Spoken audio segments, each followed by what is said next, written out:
Hello, and welcome to Look Down There, the show where we talk about all the things we don't talk about. I'm your host, Michelle Lamore.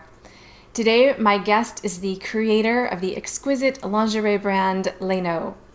She has extensive experience honing her craft on Broadway and is greatly influenced by the ballroom queens of the West Coast scene. She believes that beauty and strength come from self-love, and that self-love is inherent in quality design. Here she is, the lingerie queen herself, Kaaren Harper. Hello, Michelle. It's so good to chat with you today. Thank you for that Oh, beautiful introduction. yes, thank you so much for being here. I was on your site last night, salivating over all of your designs. They're just so gorgeous. I love them. I haven't seen anything like them. What is your inspiration for this work? You know, that's always such an interesting question. I think it's my internal drama queen. You know, from a very young age, I just was not going to be a farm girl. And we lived in a rural area. We had just enough animals to be trouble, but not make a living. And and it just wasn't me. And I would get into my grandmother's wardrobe, box down in the basement, and all these gorgeous gowns from the 20s and 30s, and that was what was in my head. And my great aunt had this glorious trousseau that had been made for her in France when she was married, and she would unpack pieces, and they were all very carefully archived in tissue, and we would go over them. And I mean, it just sung to my heart. And so throughout my life, it was searching for this fit. And when I started working, I was 16. I started working for Victor when he was at Western Washington University. I needed a job as a student. I went early. I walked into the costume shop and said, "I can sew. Give me a job." And we just really connected, and it satisfied, it brought out, and it gave voice to my internal drama queen. Beyond that, it as I intellectualized it and embraced that voice, it taught me something about myself, and it taught me something about other people. The human experience, we have this internal voice, and we're always looking for a way to articulate it. The voice in our head, the voice in our heart doesn't always come out through our mouth. We can't always find those words. Sometimes it's learning to move in a particular way. Sometimes it's revelatory when we put on a garment and you finally feel like, wow, this is who I am. The first time I put on my mother's high heels and walked around the room, it was like, oh, yeah, this is what it's supposed to feel like. And when I put on my great aunt's, beautiful satin robe, it was, oh, okay, this with heels, this tells me who I am. This articulates my inner being. And it's funny because especially in this COVID time, I've become more casual, but I don't know, there's always the dream. There's always that voice. I spent most of COVID in my velvet, around the house. Yeah, it's just, like I say, it's just finding scraps that give inspiration to give voice.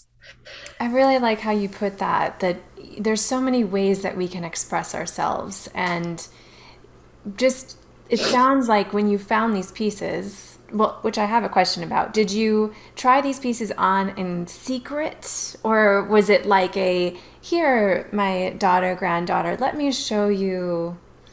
It was a little bit of both. My mother had been an advertising executive back in the 50s and 60s, early 60s. So the whole Mad Men thing was actually her life. That was her lived experience. Wow. And so she had this life before children, and it was sassy high heels and pencil skirts and all of this beautiful drama. And so I would go in her closet, and she had them there as talismans for her personal experience. And so she was fine with sharing that, although that wasn't necessarily who she was. I mean, she was a much more dressed down country girl at heart. And so, she enjoyed my connection with that. And then my grandmother, I was more, kind of sneaking in, but then, and then we connected. And then she was like, well, honey, let me tell you. And then the stories came out, you know. Um, yeah, and so those pieces are still bellwethers for me. They're something that sometimes I'll just unpack a piece and go, one of these days I'm going to do something based, inspired by this. Yeah, yeah.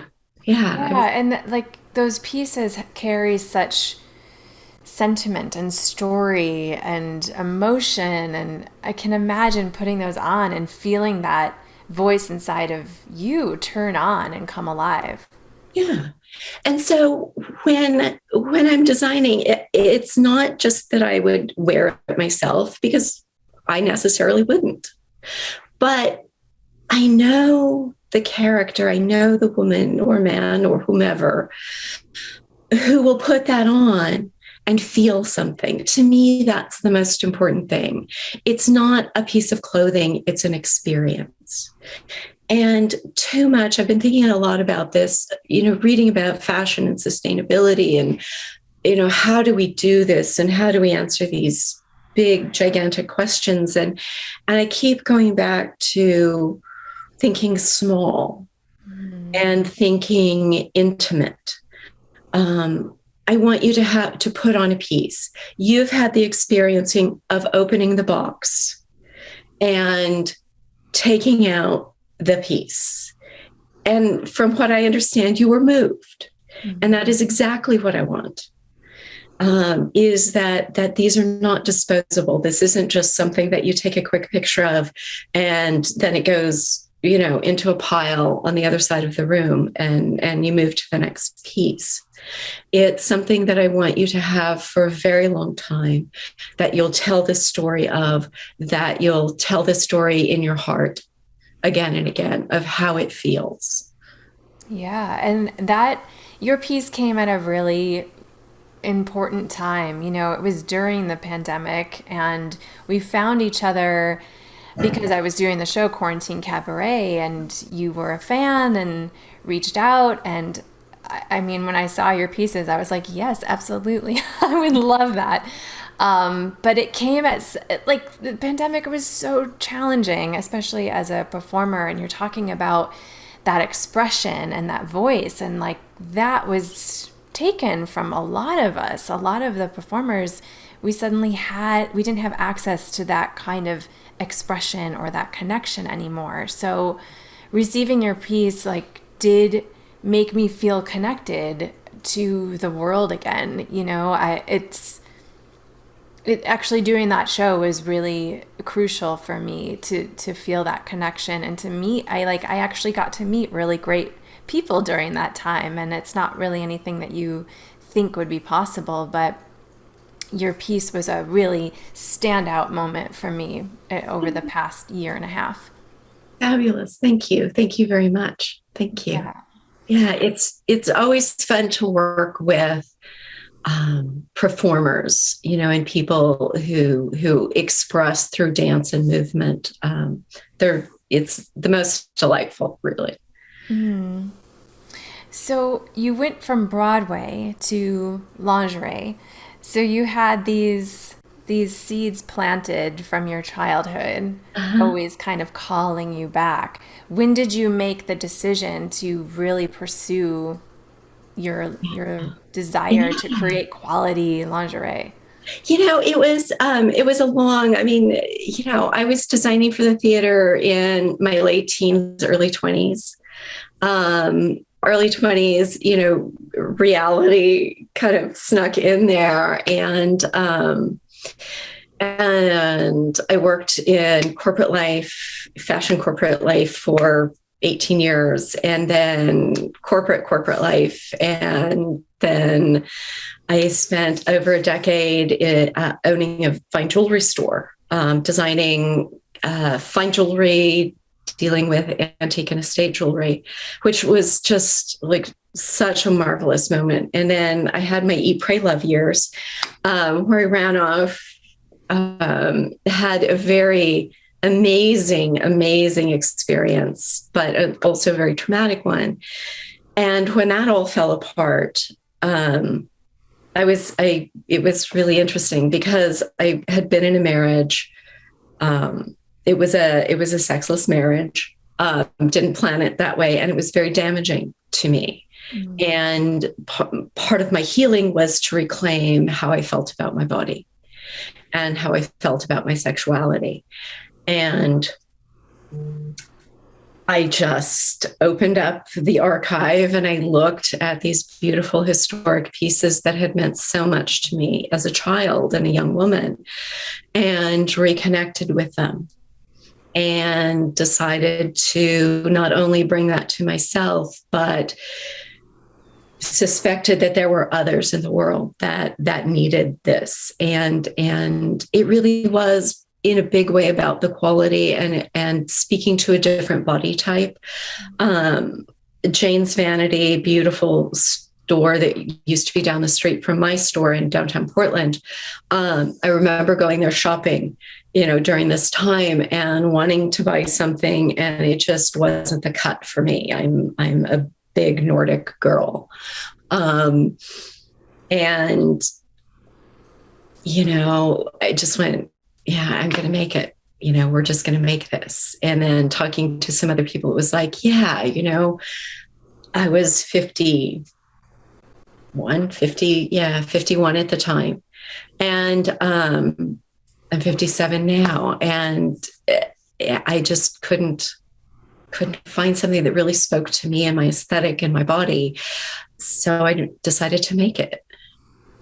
Yeah, that's usually how it goes, right? Like if it's not there for you, like okay, well now it's up to you to do the work. Yeah. Yeah.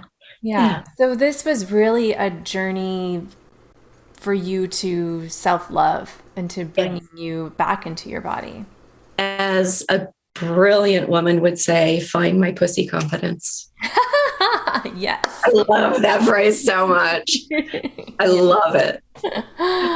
Yeah, that is something I was thinking for sure. Yeah. So what does self-love mean to you? It's it's such a piece of self-respect. It's such a core. Like you feel it. I'm sitting here. It's like you feel it in your deepest core muscles, and it just springs forth from there.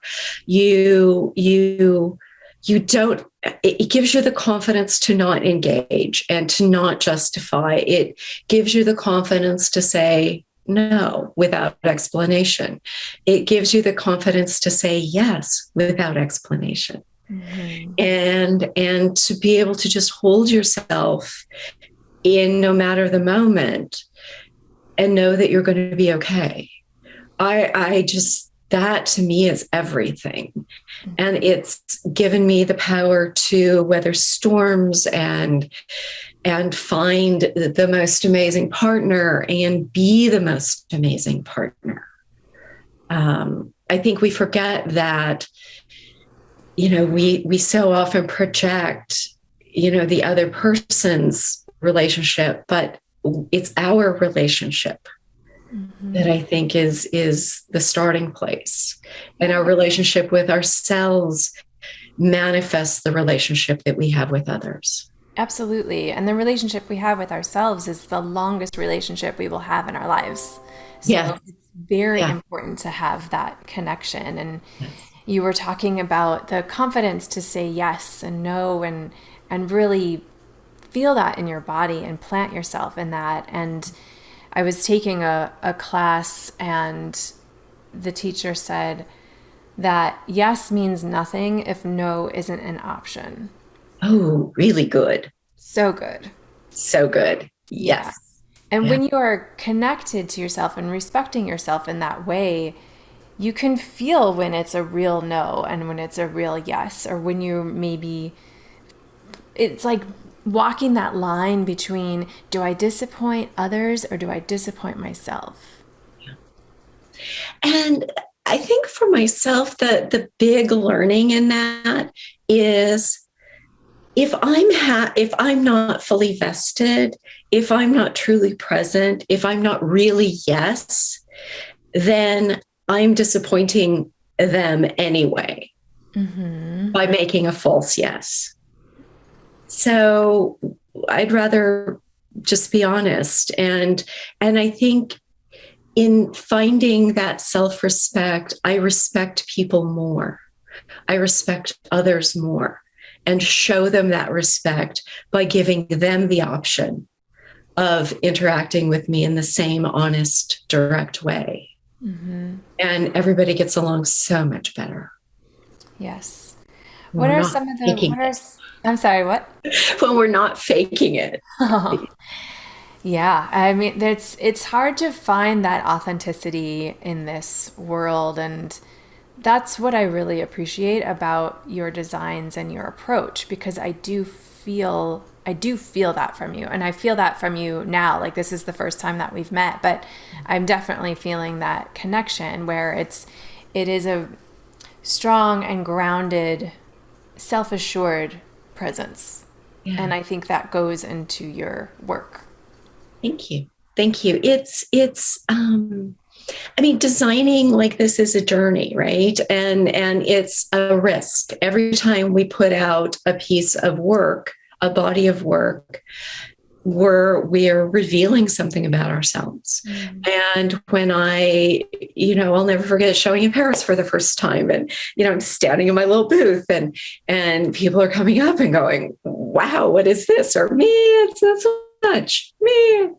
And that's a risk. That's I'm putting myself on the line, and here it is. And I think a lot of designers, I don't know that I could have done this at 22. In fact, I'm very sure I couldn't have, because I was too worried about what people thought.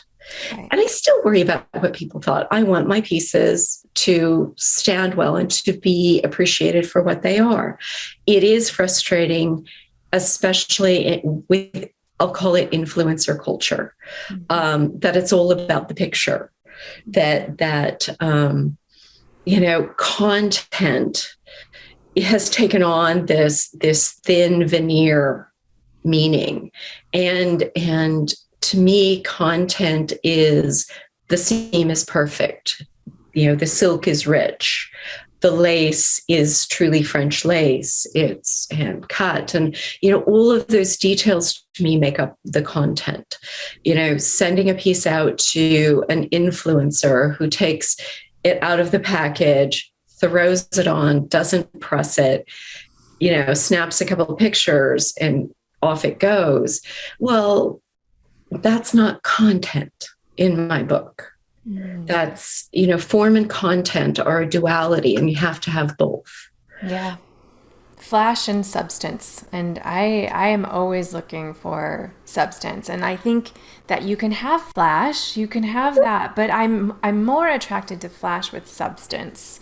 I don't care about the veneer. It's boring to me. I want to know the real. I want to get in there. Yeah. Yeah, I'm so with you. It's when this piece actually is very sentimental. It's my husband. When we first came together, we were joking because, he thought me a very fancy lady, and, always dressed up, and he was, in a more countrified way. We would go over, he had a ranch over on the other side of the state, and he would laugh, and we would look, oh, camo, it's a new neutral, and so I did Layneau camo for him. Oh, So this is Layneau camo. I love it. That's great. Yeah. Yeah. Inspiration comes in many forms. It Yeah. does. And, camo it's a truly a neutral. So Yeah, well, I think it looks great. thank you. Thank you. So, what are some of the ways that you practice self-love? Wow.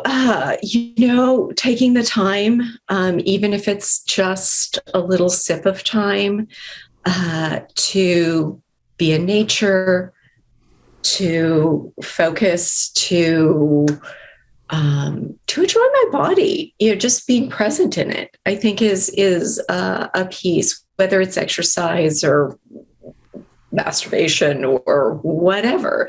I think you have to do that, and it's separate from sex. This is my body. This is the wonder of it. Um, I also think that dressing is a form of self love for me, making sure that I make an effort for myself. When I dress up, I don't do it for the audience. I do it because it gives me a nice, solid foundation. If I'm fussing at a piece of clothing, I'm not paying attention. It's distracting. And it enables me to be present in a way that if you're fussing with something that's uncomfortable or doesn't fit, or you're not confident in how you look, it's expressed and it's a distraction from the real content of you. Yeah, and the word that you're saying the most is presence. Yes. Yeah. Yeah. Yeah.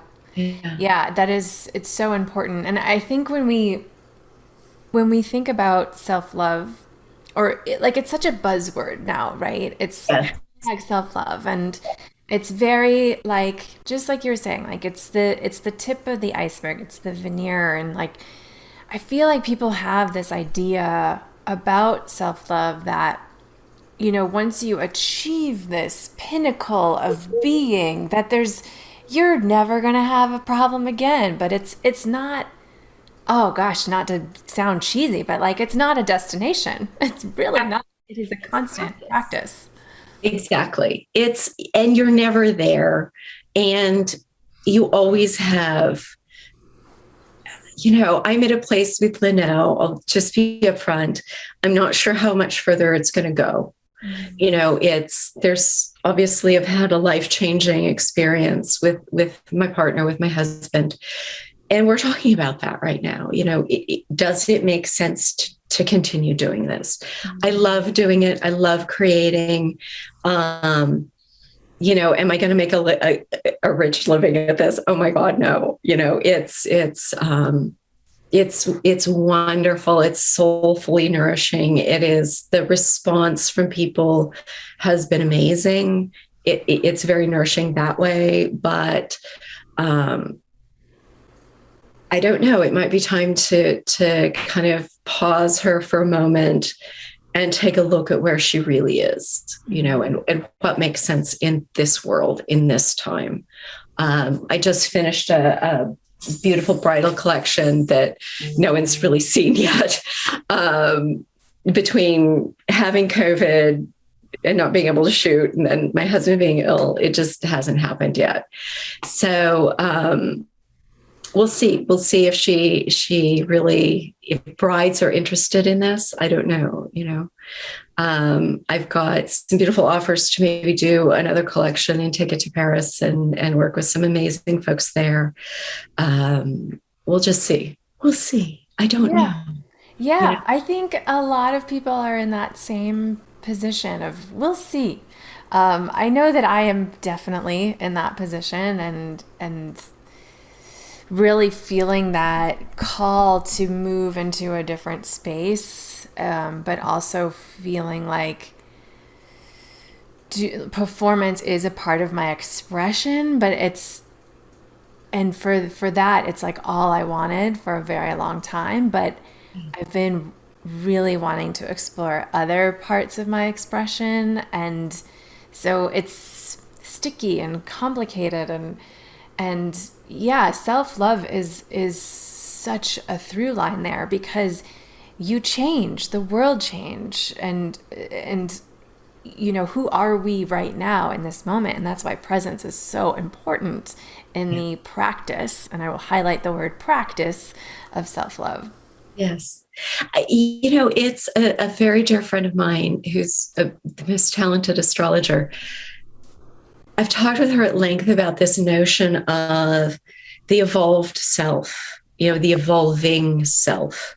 And so many times, great artists, great thinkers go down a path, and oftentimes they have to be so driven on that path. But then you get to a place where you're done with that path, and they can't evolve. And I really feel that right now, both, in a micro and a macro sense, we're in a place where we must evolve. We must embrace that evolution to be happy. It's not a switch. You can't just change instantly. All the good intentions in the world aren't going to change things on a dime. It's evolution, not revolution, that will nourish us in the long term. And Yeah. so being free with yourself and loving yourself in a way that allows you to look beyond what you think you are and what you've been into what you could be. I think, and why not put on something pretty and silky and lacy to do that? Yeah, exactly. Yeah, well, your pieces have such an attention to detail and high quality. And I wonder, why is it that we can't recognize quality or appreciate quality in a way that I think maybe we used to as a culture, as a society? That's actually a pretty easy question. We embraced a model of fashion in the late 60s, early 70s, where the turn was faster and faster. So you get into the mid 70s and you start seeing the breakdown of the garment industry. It changed. And then you get into the 80s, and then you see the real change. And then we hit the 90s, the late 80s, early 90s, and you get fast fashion. Yeah, disposable. The disposable fashion. People stopped learning to sew. I mean, it sounds for a lot of reasons, I would love to see home economics come back in a different form where everyone knows how to cook. Everyone knows how to sew on a button. Because if you know how to sew on a button and make even the simplest of garments, you will change how you shop. Yes. And we stopped learning that. My grandmother, who had those beautiful deco dresses, she was the most amazing cook because she had to be. She grew up as a subsistence farmer in the Willamette Valley, one of 11 children who didn't have shoes in the summer because they were expensive, so they went barefoot. If you didn't grow it, preserve it, you didn't eat it. She could cook anything because she had to, and she was amazing at it. You learned to make clothing because that's what you needed to do to be clothed. You couldn't run down to the Gap. You couldn't run to H&M. So you have generations of people like my mother who purposefully learned not to cook. Her mantle of emancipation was not being a good cook. And so you have the 60s and the marketing of, freedom from the drudgery of the kitchen. Right. Everything is quick and easy and yeah, and the microwave was the greatest invention since sliced bread. And now we've come around to, well, you know what? Making bread is really good. Right. I think everybody realized that this past yeah, that was COVID. But yeah, it is labor intensive, and so is sewing. I mean, people always ask, well, do you make everything yourself? It's like, oh my God, no, I don't have the patience anymore. At one point in my life, yes, I did. And the last time I sewed something, it was my wedding dress. So and I figured, 4 days cut and sew, but it's been a while since I've done it all. And yeah, yeah. Yeah, bless you for all of that because I have no patience when it comes to costuming. Yeah, I'm a total hack with that, and I really appreciate people like that's one of the things that really turns me on when people are so passionate about something and and that's like costumers and Oh, people like yourself. I've worked with a lot of costumers, and one of my most favorite things is just watching them touch the fabric. Like that's the most sensual thing to me. It's so beautiful. It's just like I love seeing that connection and that passion come out in just that simple action of touching the fabric and like listening to the fabric and yeah. yeah. It is. It's fun. It's very sort of gestalt. I think it's to make the first cut is often hard. Whether it's in jewelry or whether it's in clothing. You have that moment of here is this beautiful piece. Okay, let's take the scissors or take the saw blade and go for it because there's no turning around. Yeah, You just have bringing to that commit. creation forward. It's our favorite. It's our thematic word again. You have to really be present with the material, and the material guides you all the way. You can't force it. Absolutely, because you can have an idea, you can go into it with the design, but then once you get into the fabric, you can be like, "Oh, no, no, no. This Oh is yeah, not what this wants to be." And I've yeah, definitely changed courses with costumers like, "Oh, this isn't making any sense. Maybe this is what it needs to be."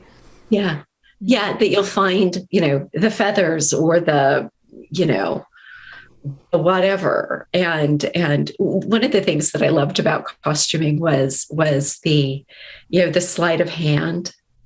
It's like, okay, we have to make, we're doing Rashomon. We have to make, Japanese armor that's made from boiled leather. But how do we do that on a budget? They can be worn, 6 times a week, twice on Sundays. And so, well, if we take industrial felt and we put latex all over it, it's like, oh yeah, we can do this, and all of those tricks.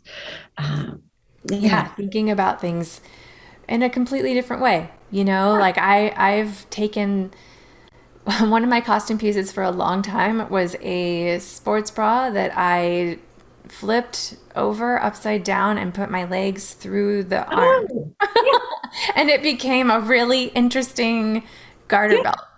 yep, Yeah. yeah, yeah. Yeah, turn the world on its head. It's great. Yeah. Whee! Why not? Well, Yeah. I have absolutely loved this conversation, and I'm so grateful to get to meet you and talk about all this beautiful stuff. Thank you. Thank you. It's such a delight to share with you. And it's been wonderful watching your evolution over the last year. Unfortunately, I never got to see you in Vegas perform live. Hopefully someday soon.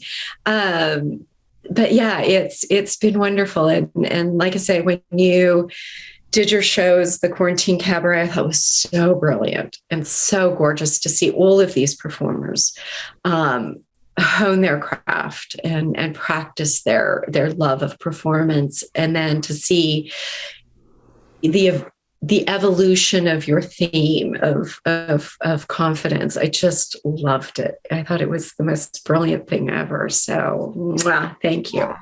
Thank you. Thank you. That makes me feel really good. So, Terrific. Karen, where can we follow you and You get can some of your follow our stories? journey as it evolves on we're mostly on Instagram, Layneau, hashtag Layneau.com. We sell exclusively through the website right now. If we as we're evolving, it looks like I'm going to be just doing very limited editions. I'll do a size run of things, and when they're gone, they're gone. So if you see it and love it, snap it up. be present. Present. You must be present to win. Yeah, yeah. If you see it, you love it, and your body says yes. Yes. Yes. Yes. Yes. Yes. It's Yes. such a great word. Such a Yeah. great word. Yes. Well, thank you so much. I have so appreciate meeting you and chatting with you and wearing your pieces. And thank you for all that you're doing. Thank you so much. Thank you. And best to you on your transition, whatever Thank that might you. be. I know. Who knows? Who We'll see. knows? But we're here for it. We're Thank you. here. Thank you so much. Thank Yes. you, Michelle. All Bye-bye. right, everyone. It's time to spread your legs and spread the love. Like us, love us, follow us, subscribe, and tell your friends. We're doing great stuff here. Follow Layneau. You can follow me at I Look Down There or at Michelle Lamore. And remember that confidence comes from the bottom up. So grab a mirror and look down there. Love it. Thank you.